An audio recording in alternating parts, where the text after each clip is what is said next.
Bom dia, terceirão.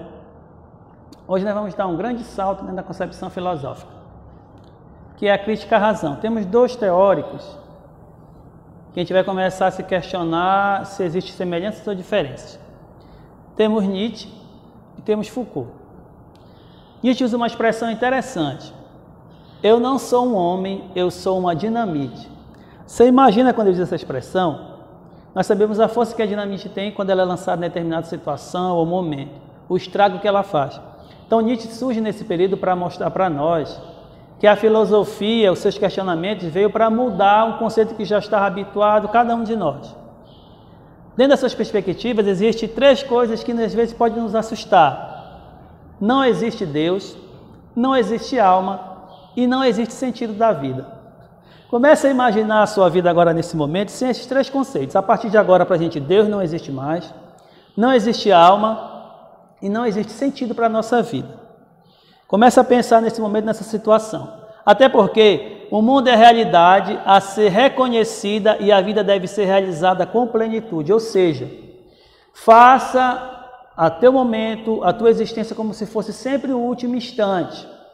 Aproveite bastante esse momento da tua vida para que depois você não se arrependa pelaquilo que você não fez.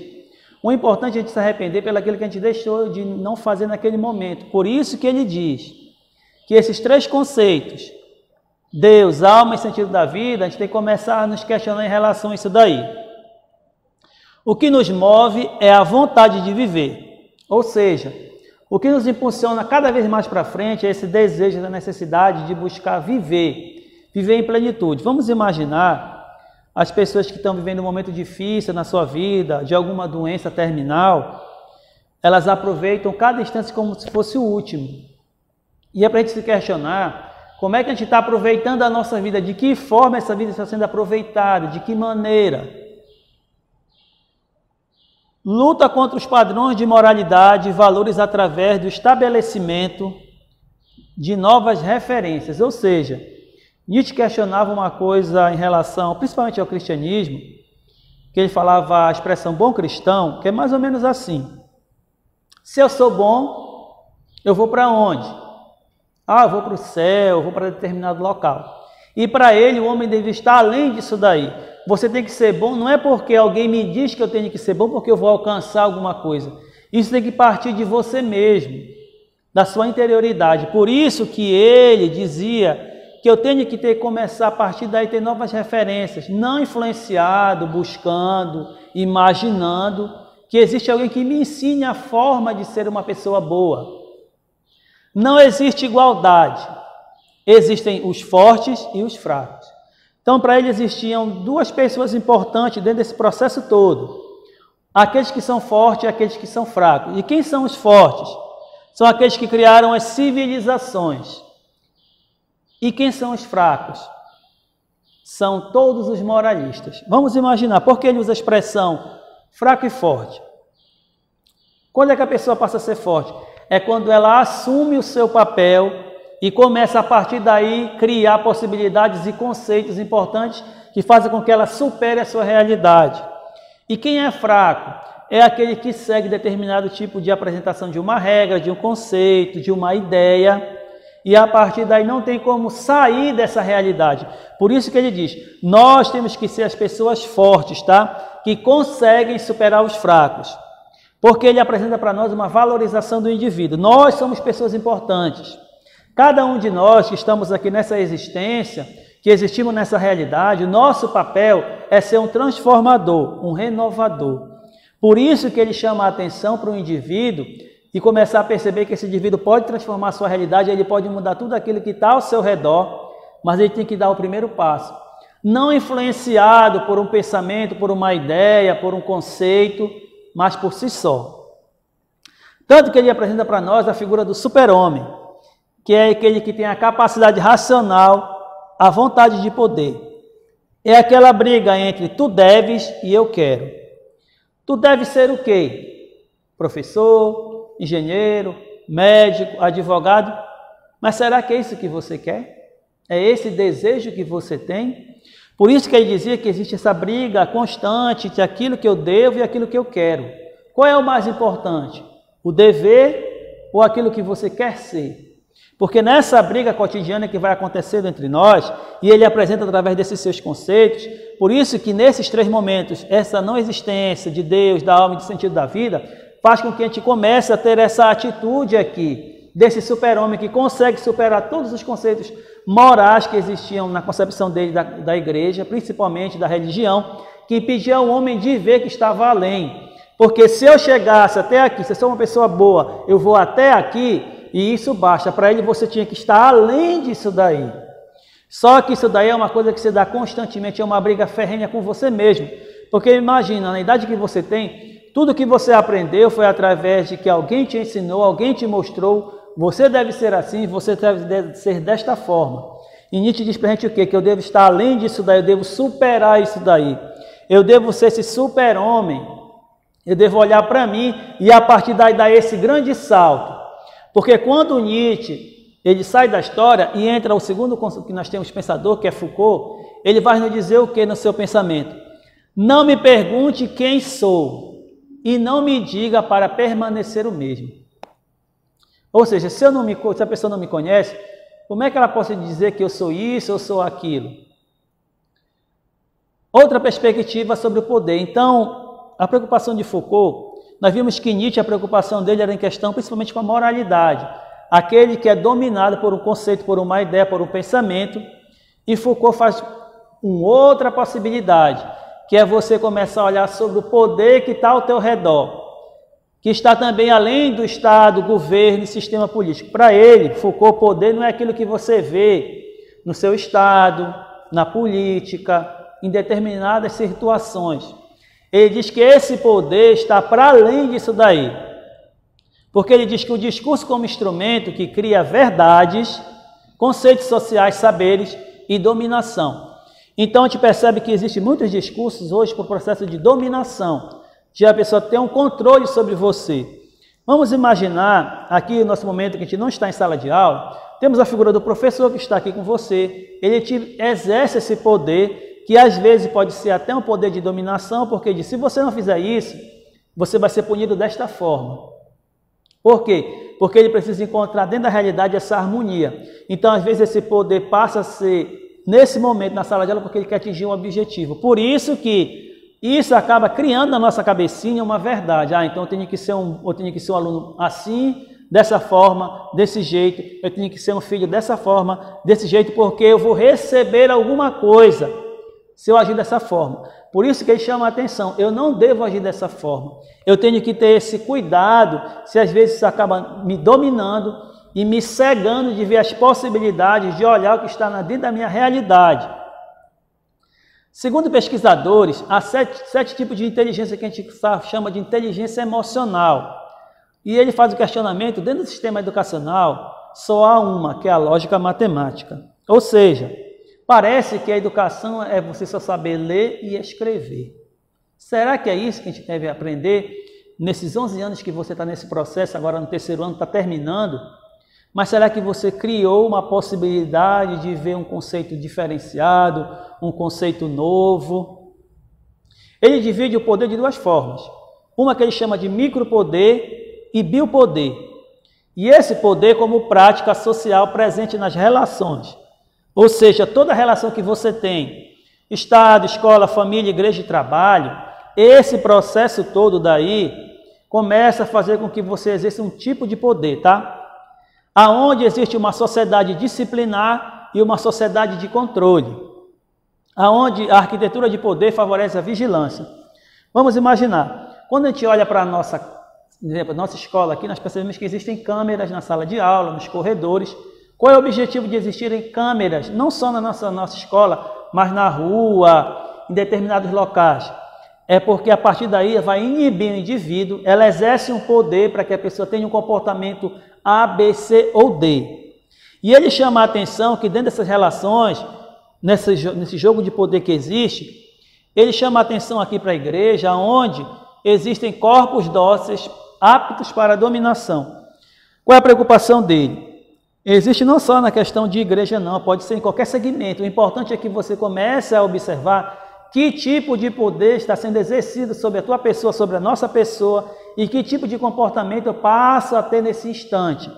Porque a partir daí eu começo a entender o que é esse jogo de poder que existe. Existe um livro de Foucault chamado Vigiar e Punir, aonde você está numa situação, você exerce determinado tipo de ação e ela te gera uma punição. Vamos imaginar, nós sabemos que quando você está fazendo essa avaliação, de forma e maneira nenhuma você deve pegar a sua prova e colar, exemplo, porque vai haver uma punição. O certo, essa punição que ela ocorre, por que ela está acontecendo? Porque anteriormente outras pessoas fizeram isso daí e a forma que foi encontrada foi a punição de você ter a sua prova retirada e você tirar 0, dependendo um 2, um 1, não importa. Isso só aconteceu porque alguém quebrou uma regra. Alguém não seguiu aquilo em que o poder foi apresentado para que atingisse um objetivo.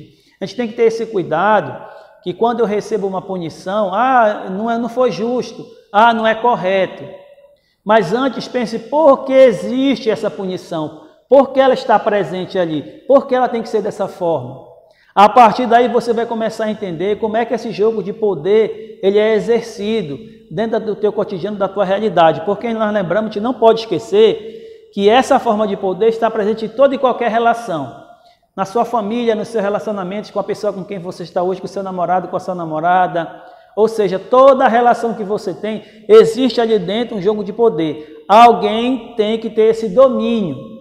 Não de forma ditatorial, que determina a regra, que determina isso, não. É uma forma de você encontrar dentro dessa realidade uma possibilidade de você lidar com esse poder. Até porque a gente não consegue. Nós percebemos um exemplo. Vivemos no Brasil a ditadura militar, na década de 60, 64, até a década de 80 mais ou menos. Quando você começa a olhar por que aquilo ali aconteceu, por que aquela forma de poder, quando foi colocada dentro do Brasil, qual foi o objetivo dela? Foi para quê?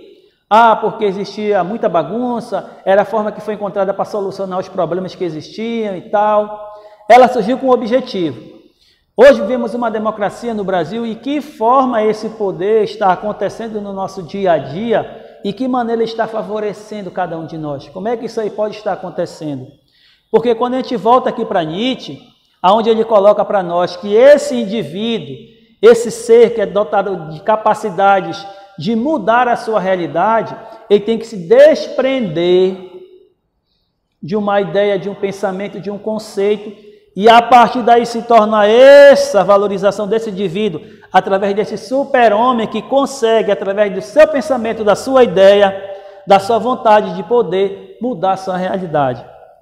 Ou seja, o que Nietzsche chama a atenção da gente é isso. Galerinha, é tempo da gente começar a exercer essa possibilidade hegemônica dessa valorização nossa. É muito fácil quando alguém diz para mim fazer determinada coisa. Uma das piores coisas que nós temos é quando alguém escolhe aquilo que você vai ser. Um exemplo. Vocês que estão no terceiro ano têm o objetivo de serem médicos, engenheiros, advogados, daí se segue. Agora a pergunta fundamental é, eu devo ser ou eu quero ser?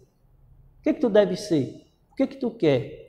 Porque quando você dá essa resposta sem influência nenhuma de opinião de ninguém, de ideias, de oportunidades, você consegue ser valorizado e você se torna esse super-homem que está para além da moralidade.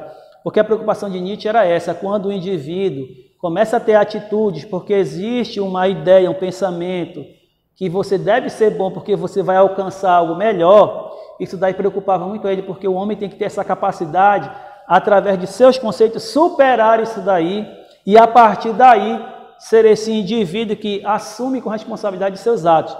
Porque Foucault, diferente de Nietzsche, qual é a preocupação dele? É como é que esse poder está dentro da sociedade. E lembra que esse poder ele está nesses 5 conceitos básicos: Estado, escola, família, igreja e trabalho. E quando você exerce esse poder, é a forma como ele está sendo praticado. Porque às vezes a gente não consegue entender por que determinado tipo de pessoa exerce um poder coercitivo, que nós vimos isso daí lá na sociologia. Coercitivo é o quê? É quando eu sou obrigado a fazer alguma coisa mesmo não concordando. O poder coercitivo exige porque ele quer alcançar uma máxima em que você possa organizar a sua realidade. Imaginemos agora, estamos vendo esse meio da pandemia, se essa prática de poder não for bem utilizada, então as pessoas, adeus isolamento social, bora curtir a vida mesmo, bora trabalhar, porque o Brasil não está tendo dinheiro. Mas cuidado, galera, essa forma aí que é apresentada para nós, em que eu assumo esse poder de ser o determinante, que eu vou fazer tudo aquilo que eu quero, tem reflexões. Por isso que Foucault chama a atenção para nós em relação a isso daí. De que forma esse poder que está sendo exercido sobre nós, de que forma ele está nos beneficiando, de que forma ele está atingindo seu objetivo. Porque as pessoas questionam, sim, eu estou em isolamento social, distanciamento social, para quê? Qual é o objetivo? É para evitar um contato com o vírus? É para melhorar o quê? Nós percebemos que o Brasil, a cada dia, vai passando a quantidade de mortos, infectados, está aumentando. Se isso está acontecendo é porque alguém não está cumprindo seu papel. E quem seria esse indivíduo? Seria aquele que precisa trabalhar porque precisa sustentar sua família? Será aquele empresário que precisa trabalhar porque tem que sustentar não só ele, mas suas famílias? O importante é que a gente comece a se questionar em relação a isso daí. Esse momento que está surgindo para nós, assim como Nietzsche apresenta para nós essa valorização do indivíduo e Foucault apresenta para nós esse indivíduo que tem que aprender a lidar com esse poder e dentro dessas relações conseguir superar, até porque a gente sabe que precisa se ter uma resposta. Ou através do super-homem, ou através dessa lógica desse poder. E essa briga é constante, porque a gente está falando aqui de indivíduo, não de grupo, de pessoas, mas de indivíduos que precisam tomar uma atitude e a partir dessa atitude tentar transformar a sua realidade. Aqui quando a gente fala de Nietzsche, a gente está falando daquela concepção filosófica do existencialismo, e nós sabemos que o existencialismo diz o que para nós? Meu amigo, você é responsável pelos teus atos. Não coloque a culpa dos teus atos em ninguém. A gente tem muita mania de dizer, eu sou assim porque eu puxei para o fulano, porque o ciclano. Não, gente. Dentro da concepção existencialista, assuma as suas responsabilidades. Ou seja, escolha feita, consequência assumida. E às vezes nos falta isso. Por exemplo, estamos vivendo esse momento agora da pandemia, a gente não está em sala de aula. Nós estamos tendo essa oportunidade de estarmos aqui hoje, através de videoaula, nos apresentando vários conceitos. Mas o importante é saber até que ponto você está assumindo também esse papel. Porque todos aqueles que estão aqui, nesse momento, nessas aulas, e nós sabemos que todos queriam estar em casa para evitar a questão do contágio, porque tem família, porque nós acreditamos que o mundo pode ser transformado através de cada um de nós. Então, você tem que assumir com responsabilidade esse indivíduo e não coloque a culpa, se você não atingir seu objetivo, em A, B, C ou D. Assuma as suas responsabilidades, porque lembra que a gente falou na concepção kantiana da ética, que ele dizia o que para nós? Se eu sou um estudante, qual é o meu papel? É estudar? Alguém precisa me dizer isso? Não. Se eu tenho esse conceito dentro de mim, que eu sou um estudante, meu papel é esse, que é estudar, não precisa vir professor, pai, mãe. Eu assumo as minhas responsabilidades, eu valorizo a minha pessoa como indivíduo e eu tenho um objetivo a alcançar. Mas se você ainda não percebeu esse conceito na tua realidade, ainda tem tempo. Até porque Foucault, quando ele apresenta para nós esse poder que está aí, de uma forma que a gente quase não observa, mas ele tem um intuito a ser atingido. Ele quer mudar uma realidade. Por isso que é importante que comece a observar que tipo de poder está me dominando atualmente. É o poder do medo, da insegurança, da angústia, porque eu preciso superar isso daí, me colocar e tentar mudar esses conceitos de realidade, porque é desafiador para nós. Todos nós, a cada dia que vai passando, a gente começa a se perguntar, afinal de contas, o que eu estou fazendo? O que eu estou mudando dentro do meu cotidiano? Porque eu estou em casa agora com meus pais ou com a minha mãe, ou alguém tem que estar aí trabalhar, mas o que eu estou fazendo como processo transformador? Até porque, quando eu começo a observar que não existe uma justificativa, se eu não alcançar meu objetivo, eu colocar a culpa em alguém. Porque a oportunidade é dada para todos e para todas. Agora, a forma como ela é abraçada, como ela é apresentada para nós, só depende de cada um de nós, não dos outros.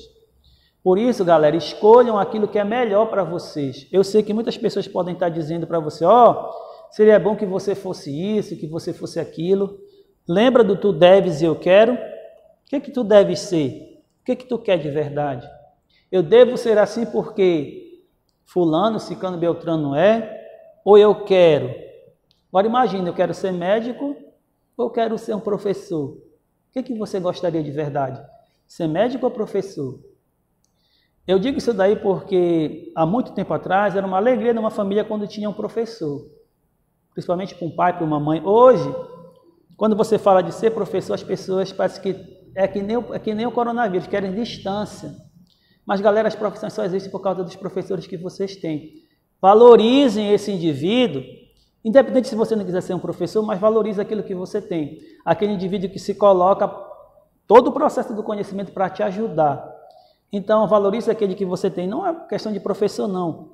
Porque o estudo, se você vê as tribos indígenas, eles não tinham sala de aula nem professores. Quem é que ensinava? Eram os mais velhos através do que? Da oralidade. E hoje vocês têm a oportunidade, nessa aula muito parecida com aquele período da oralidade, aproveitem bastante, formulem conceitos. Lembrem, eu não sou um homem, eu sou uma dinamite. Ou não me pergunte quem eu sou e não me diga para permanecer o mesmo.